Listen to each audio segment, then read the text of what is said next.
Bismillahirrahmanirrahim. Assalamualaikum warahmatullahi wabarakatuh. Perkenalkan, saya Ruri Fadilah Kurniati, S.Hum MPD. Saya adalah dosen program studi pendidikan bahasa Inggris atau disingkat PBI, Fakultas Keguruan dan Ilmu Pendidikan Universitas Nahdlatul Ulama Sidoarjo. Pada kesempatan ini, saya akan memaparkan salah satu mata kuliah yang saya ampu di Prodi PBI, yaitu mata kuliah Error Analysis. Mata kuliah ini merupakan mata kuliah wajib Prodi yang ditawarkan pada semester 3 dan terdiri dari 2 SKS. Mata kuliah Error Analysis ini merupakan mata kuliah yang memberikan pemahaman kepada mahasiswa tentang error analysis sebagai cabang dari Applied Linguistics yang menganalisis kesalahan yang dihasilkan oleh pembelajar bahasa. Mata kuliah ini meliputi definisi, batasan, dan cakupan error analysis, perbedaan error dan mistake, prosedur error analysis, level-level errors, cara mendiagnosis errors, error gravity and error evaluation, serta cara melakukan error correction.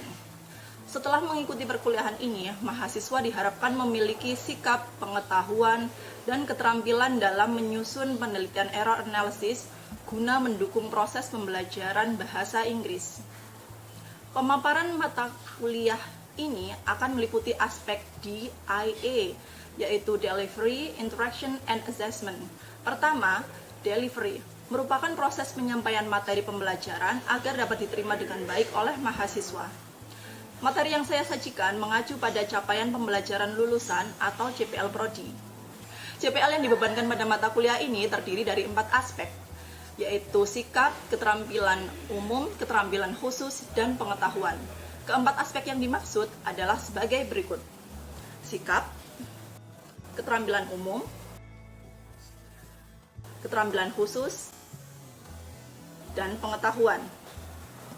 CPL tersebut menghasilkan CPMK, yaitu menganalisis definisi, batasan, dan cakupan error analysis atau IE, membedakan error dan mistake, mengevaluasi prosedur error analysis, memilih level errors, menguraikan diagnosis errors, error gravity and error evaluation, mengoreksi error, serta menyusun penelitian secara logis, kritis, dan sistematis dan inovatif menggunakan teori error analysis dengan menunjukkan sikap tanggung jawab dan kreatif. Kemudian, CPMK ini menurunkan 9 sub CPMK. Sub CPMK yang pertama, sub CPMK yang kedua, sub CPMK ketiga, sub CPMK keempat, sub CPMK kelima, sub CPMK 6, sub CPMK 7, sub CPMK 8, dan terakhir sub CPMK 9. Ke-9 sub CPMK tersebut dibagi ke dalam 14 kali pertemuan tatap muka pembelajaran, tidak termasuk UTS dan UAS. Adapun bahan kajian mata kuliah error analysis ini terdiri dari 8 materi pembelajaran, yaitu yang pertama adalah, yang kedua, yang ketiga, keempat, kelima, keenam,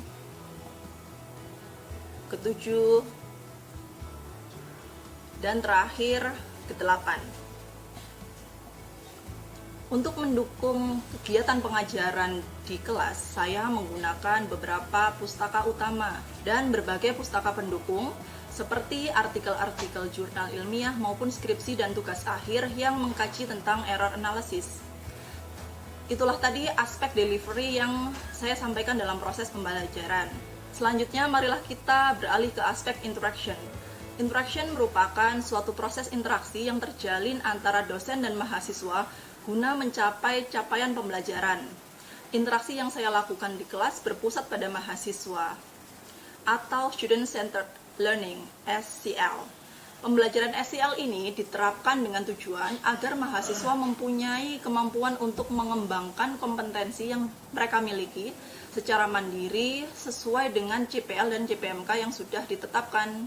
Selain itu, dengan pembelajaran yang berpusat pada mahasiswa seperti ini, mahasiswa juga dilatih untuk mengonstruksi secara mandiri pengetahuan dan pengalaman belajar mereka menjadi sebuah pengetahuan baru. Dalam pengaplikasian pembelajaran SEL, saya menerapkan pembelajaran kooperatif dan kolaboratif dalam koridor pembelajaran teman sebaya. Hal ini bertujuan untuk melatih mahasiswa lebih komunikatif, mampu bekerja sama dalam tim, serta mampu berpikir kritis, kreatif, dan holistik dalam memecahkan setiap permasalahan. Sistem SEL ini dalam pembelajaran saya terdiri dari 3 bagian. Yang pertama adalah pembelajaran interaktif. Dosen memaparkan materi di dalam kelas sambil menyisipkan pertanyaan-pertanyaan pada mahasiswa dan meminta pendapat mereka. Kemudian yang kedua adalah focus group discussion. Dengan metode ini pembelajaran betul-betul melibatkan antar kelompok mahasiswa atau kelompok mahasiswa dengan dosen untuk menganalisis, menggali, dan mendiskusikan topik-topik tertentu yang merupakan isu-isu hangat saat ini. Dan yang terakhir adalah self-directed learning. Metode ini berbentuk pemberian tugas belajar kepada mahasiswa seperti tugas membaca, kemudian membuat ringkasan. Salah satu ciri khas yang dimiliki oleh Universitas Nahdlatul Ulama Sidoarjo dalam interaksi perkuliahan adalah selalu memulai pertemuan dengan bacaan surat Al-Fatihah dan menutupnya dengan surat Al-Asr. Adapun Learning Management System atau LMS yang digunakan di Universitas Nahdlatul Ulama Sidoarjo adalah ELIN, E-Learning Unusida. Di ELIN, mahasiswa bisa mengunduh RPS, kontrak perkuliahan, pustaka utama yang digunakan di mata kuliah tersebut, dan juga materi-materi perkuliahan di setiap pertemuannya. Pemberian dan pengumpulan tugas juga bisa dilakukan melalui ELIN. Daftar hadir mahasiswa pun tersedia sebagai salah satu menu yang ada di ELIN. Itulah aspek interaction yang saya terapkan dalam pembelajaran di kelas. Selanjutnya kita akan beralih ke aspek yang terakhir, yaitu assessment atau proses penilaian untuk mengukur kemampuan mahasiswa secara objektif dalam menerima materi pembelajaran. Indikator penilaian yang saya gunakan terdiri dari beberapa bagian. Yang pertama, kehadiran mahasiswa dengan persentase sebesar 10%. Kemudian, keaktifan mahasiswa dalam diskusi atau forum 10%, tugas 20%, UTS 30%, dan UAS 30% juga. Dengan asesmen yang saya lakukan, diharapkan mahasiswa dapat mengetahui proses penilaian secara transparan dan objektif. Baiklah, itulah tadi aspek-aspek DIA atau Delivery, Interaction, and Assessment yang saya terapkan dalam proses pembelajaran di kelas. Selanjutnya, saya akan menampilkan video rekaman pembelajaran tatap muka pada mata kuliah Error Analysis. Selamat menyaksikan. Assalamualaikum warahmatullahi wabarakatuh. Assalamualaikum warahmatullahi wabarakatuh. Waalaikumsalam warahmatullahi wabarakatuh. Good morning, class. Good morning, ma'am. Alhamdulillah, we can now meet together for error analysis course. And how's your life today? Alhamdulillah. Okay, class, let's start our meeting today by reciting Surah Al-Fatihah. May this meeting give us new insight and useful knowledge for us. Ila Al-Fatihah. Okay, class, today we are on the 6th meeting of error analysis. Before we start discussing today's topic, I would like to review your previous topics. What is it about? Diana, do you still remember the last topic we had? Defining error analysis, and we learn about the differences about error and mistake, ma'am. Okay, defining errors. So last week we have already talked about the differences between mistakes and errors. Now I want you to recall your memories. Who still remembers the differences between error and mistakes? Raise your hand, please. Okay, Faza. In my opinion, ma'am, mistakes are something that we cannot realize, while an error is something that we know that there had a lack of something and we know how to fix it. Like that, ma'am. Okay, any examples? I want to going to school. Ya itu like that, ma'am. Itu kan ada semacam ada ayam, terus go to-nya harusnya going, begitu ma'am. Okay, that's right. And it's about mistake or error. It's about I am go to school. What do you think? Is it mistake or error? that an error ma'am. Okay, good. In error, we can fix. Yeah, But mistake, we cannot fix. yeah. Oh my god. It's kind of misleading actually, guys. So, actually, when we make mistakes, we did not realize that we make mistakes. But then, when someone told us it's mistake, oh yeah, I made a mistake. I should can revise it. So, if you made a mistake, you can revise it.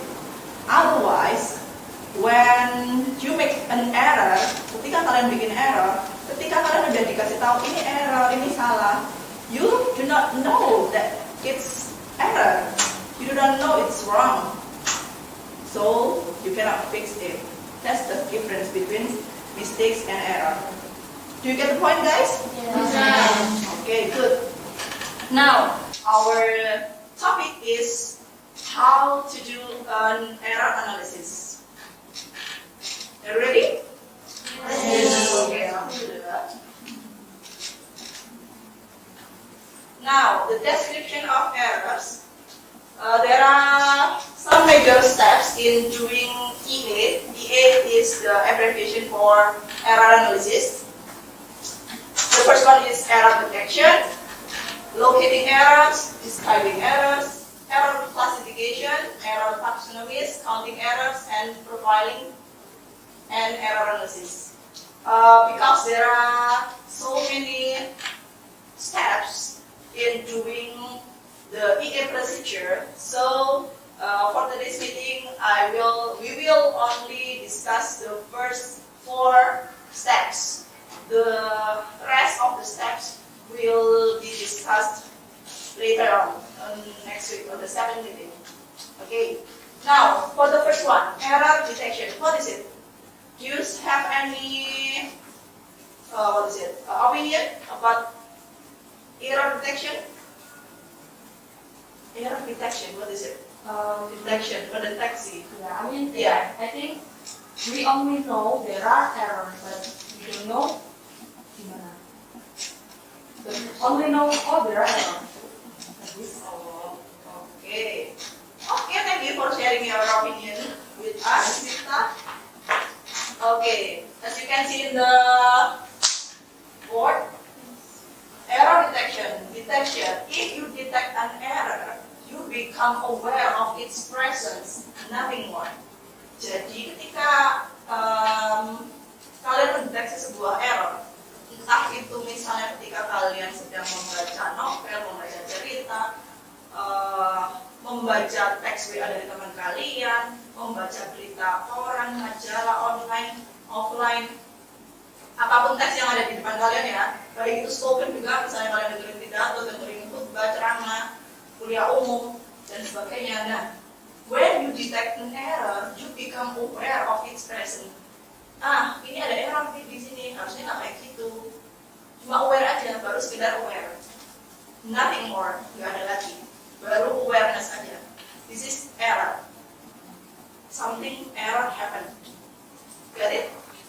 Now, the first step in EA procedure is detecting errors, and the second one is locating errors. What is it? Locating error. What does it mean? Error location. To identify the suspect in some other way, such as saying he is the third from the left, or simply pointing him out. Jadi location, lokasi ya. Oh, errornya di sebelah sini. Oh, errornya di situ. Ini loh nomor 2 dari atas, nomor 3 dari kiri. Location, lokasi aja. Jadi habis mendeteksi error, kalian tentukan lokasinya. Di mana lokasi error itu terjadi. Misalnya gini. The examples. We have 2 sentences here. She made gestures when she calls. Do you know the errors in the first sentence? In the word make. In the word make, why? Because tidak ada s di dalamnya. Karena itu kalimat present. Oke. Kenapa kalimat presence di kalimat she make gestures when she calls to harus pakai s? She is pronoun singular. That's right. Karena she itu adalah singular pronoun. Jadi verbnya harus pakai s. Okay, good. Now the second sentence. You can see a gentleman ringing at the doorbell. What's happening with this sentence? Ada yang tahu salahnya? Yang mana? At. Kenapa? Dengan R-nya? This doorbell. So, So, you can see a gentleman ringing the doorbell. okay. Okay, good. Very good answer. Jadi harusnya memang nggak usah preposition R. Nah, di step kedua error analysis ini kan location-nya, locating error. Kalian harus menunjukkan posisi atau lokasi dari error yang terjadi. Misalnya di kalimat pertama, we can point to the verb make in sentence A and the preposition at in sentence B and say the error is right there. The error is in the verb make. The error is in the preposition at. Udah, itu aja. Gampang ya? Step yang pertama tadi apa? Detecting error. The second step? Error. And we are now move to the third step, that is describing errors. In error description, he or she ought to be able to make the switch from identification by location to identification by description. Kayak gimana tuh maksudnya? Kita harus menjelaskan errornya apa. Betul. Jadi setelah menentukan lokasinya, kalian harus bisa mendeskripsikan, menjelaskan ini salahnya di sini karena ini, alasannya ini, gitu. Ini penjelasannya lebih lanjut dari ke sini. Nah, ini adalah three main purposes that description serves. Jadi gunanya error description itu apa sih? Ini ada 3. To make explicit what otherwise would be a tacit and on the level of intuition, so as to justify one's intuitions. Second, it is a prerequisite site for counting errors. In order to ascertain how many instances of this or that type you have, it is necessary to gather tokens into types. The last one, to create categories. Jadi poin 1, 2, 3 ini kurang lebih hampir sama ya. Intinya, ketika kalian mendeskripsikan sebuah error, misalnya tadi contoh yang si make gesture, apa tadi kalimatnya, ada yang masih ingat nggak? When she calls. Si make gesture when she calls. Nah itu kan locating error, lokasi errornya di make-nya, the verb make, salah error. Terus kalian harus bisa mendeskripsikannya, kenapa dia salah. Oh, karena subjeknya kan she. Nah, she itu harusnya kan verbnya pakai ditambahi s, she makes gitu. Nah, itu namanya description-nya atau penjelasannya, kenapa error. Terus, gunanya lagi, setelah mendeskripsikan, kalian akan tahu, oh kategori kesalahannya berbeda. Jadi kayak misalnya 2 kalimat tadi, kategori pertama kan tentang verbnya yang salah. Terus kategori kedua, apa tadi yang preposition. Nah, gunanya description itu, biar kalian bisa mengelompokkan, to create categories. Oh, dari teks yang saya baca ini ternyata ada kategori error di verb, ada kategori error di preposition, kurang lebihnya seperti itu. Oke, itu sudah 3 steps ya tadi. Nah, sekarang kita sampai di step selanjutnya, step keempat, error classification. Jadi setelah mendeteksi error, terus kemudian menentukan lokasinya, setelah ditentukan terus dideskripsikan, setelah dideskripsikan akhirnya kan ketemu ini dia, classification atau kategori. Oh, nemu kategori tadi verb apa aja misalnya, kategori preposition apa aja, kategori misalnya adjective penggunaannya salah, oh ini. Nah, akhirnya ketemuan. Jadi kalau kalian melakukan step-step ini dengan urutan yang benar, kalian akan ketemu dengan gampang. Error yang ini, lokasinya di sini, penjelasannya di sini, oh klasifikasinya ada, ketemu error di sini, sini dan tipe ini, gitu. Ini sama ya, classification, categorization, that's the same terms. You can use one of them. One of the prime purposes of describing errors was that this procedure reveals which errors are the same and which are different. And this was a necessary step in putting them into categories. Seperti yang kita barusan bahas ya, bahwa deskripsi itu dibutuhkan untuk menentukan kategori. And there is the simplest way of organizing a collection of errors into categories, and it is called the dictionary of errors. Any questions, guys? No more questions? This is the last slide anyway. Untuk yang 4 steps ini ada pertanyaan nggak? Really? No questions? This is all clear for you? Yes. Okay, alhamdulillah. Now, to prove that you really get this clearly, get this material clearly, I will give you a text. Wow. I have text here, and I will give you this text, and I want you to identify it. I want you to do the error analysis procedure. Now I will give each group one text for each group. Now read carefully the text. Okay. I want each of the groups to discuss, to detect the error, to locate the error, and what is the next step? Describe the error, and the fourth Classification. and you have to classify the error. Okay, now I will give you what about 10 minutes? Is it enough? Boleh. Okay, 10 minutes is start by now. Okay, class, your 10 minutes is up. Now it's time to present your discussion. Now we start from the second group. Okay, now what about the first group? The first group but have the second chance, that's okay.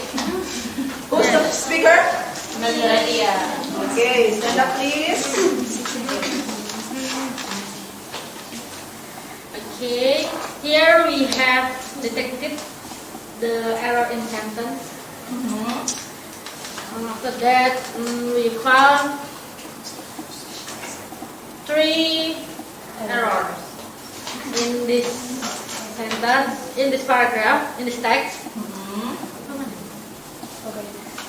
You have done the detection part. Okay, yes.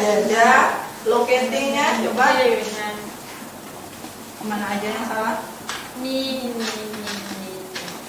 Okay, betul. Now the description. Can you describe the errors that you Yes. find? We find the error in for the first sentence. My mom don't like you, but she likes him. It's error because don't. So my mom is singular pronoun. So my mom harusnya ada doesn't, not don't. Okay, karena my mom itu singular pronoun, so the verb should use Doesn't, does not, bukan don't. done. Okay, good.